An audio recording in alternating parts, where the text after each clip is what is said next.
Alexander the Great conquered half the known world by the time he was 30. He'd never lost a battle.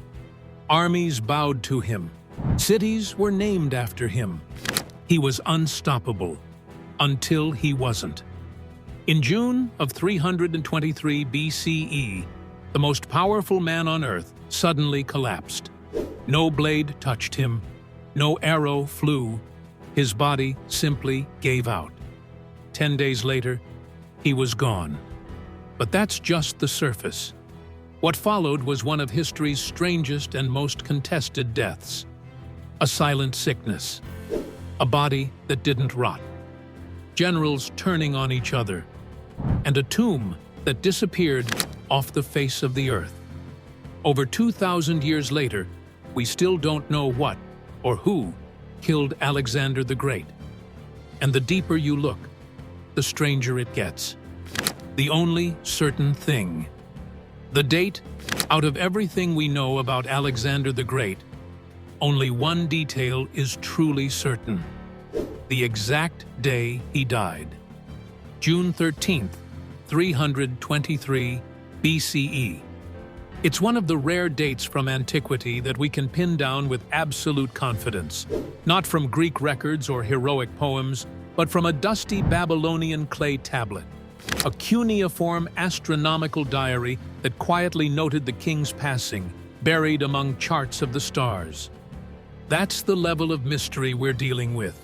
We know when, but not why, not how, not even where his body ended up. Everything else, the symptoms, the whispers, the aftermath, is a tangled web of conflicting stories and lost accounts. And it all starts in Babylon. The symptoms and death timeline. Something wasn't right. Alexander didn't go out in a blaze of glory. He faded, slowly, painfully, and in silence. It began after a banquet. He drank, he laughed, and then, suddenly, he collapsed. Fever spiked. Pain shot through his back. He couldn't speak. He couldn't move. For over a week, his condition worsened. Day by day, the once unstoppable conqueror slipped deeper into paralysis. Royal journals kept by his staff, the kind that tracked his every move, describe it hour by hour.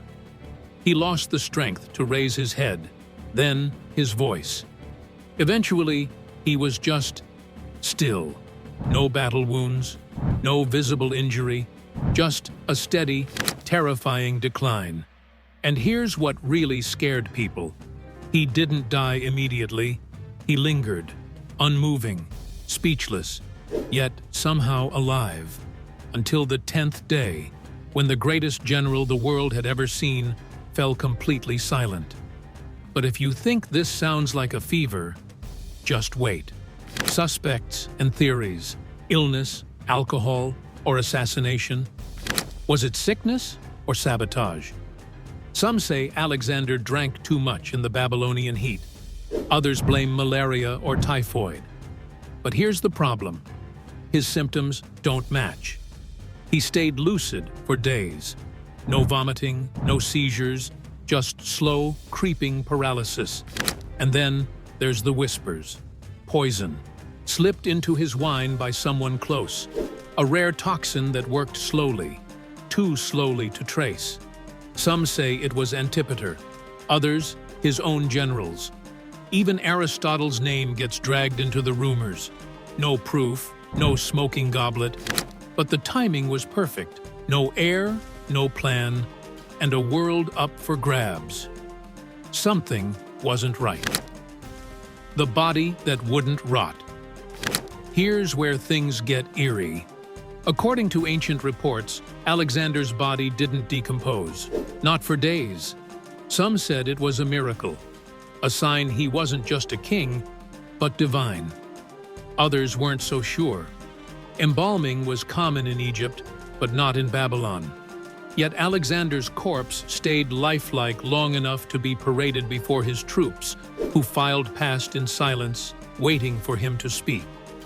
He never did. Was it careful preservation or the start of a myth? Either way, it turned his body into more than a relic.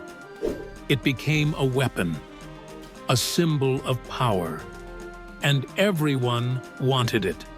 Stolen by a general, the hijacking of a god. Alexander's body was supposed to return to Macedon. That was the plan. But one man had other ideas. Ptolemy, his trusted general. On the way north, the funeral procession was intercepted. Ptolemy seized the body and redirected it to Egypt. Not for honor, for power. He didn't just bury Alexander. He pharaohized him. Embalmed like a god, entombed in Alexandria, placed at the center of a new dynasty. Ptolemy knew whoever controlled the body could claim the legacy. He made himself the guardian of a dead king, and from that, built the Ptolemaic Empire. Alexander's corpse became the most valuable political artifact in the ancient world. A tomb lost to time. For centuries, Alexander's tomb was one of the most visited places on Earth. Julius Caesar saw it. So did Augustus, who reportedly laid flowers on the body. Caligula took his armor. Even emperors centuries later made pilgrimages, as if touching his tomb gave them power. And then, it vanished. By the 4th century CE, its location was forgotten. Wars, earthquakes, changing coastlines, no one knows for sure what happened. Some think it's buried under modern Alexandria. Others believe it was destroyed or looted beyond recognition. To this day, archaeologists still hunt for it, the last resting place of the man who dreamed of ruling the world. But the trail, like the man himself, disappears into legend. A death that shattered the world map. Alexander died without naming a clear successor. His only son wasn't born yet. His half-brother was mentally unfit, and suddenly, the world's largest empire had no leader. What followed was chaos. His top generals, the Diadochi, turned on each other. The empire split like glass under pressure. Ptolemy claimed Egypt. Seleucus took Persia. Others carved out pieces and turned them into kingdoms of their own. Within a generation, the dream of a unified empire was gone, replaced by rival dynasties and endless wars. Alexander's death didn't just end a reign. It redrew the map of the ancient world, and the aftershocks would last for centuries. Death of a man, birth of a myth. Alexander's story didn't end with his death. In many ways, it began there. He became more than a king, more than a conqueror. He became legend, a symbol, a myth that rulers across centuries would chase. Caesar, Napoleon, even Hitler, all made symbolic gestures toward Alexander's memory, trying to claim a piece of his glory. And why? Because he represented something almost impossible. A single man who nearly ruled the world. His empire didn't survive. His tomb disappeared. His death is still a mystery.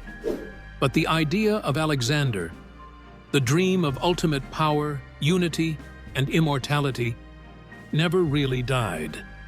It still lingers just out of reach.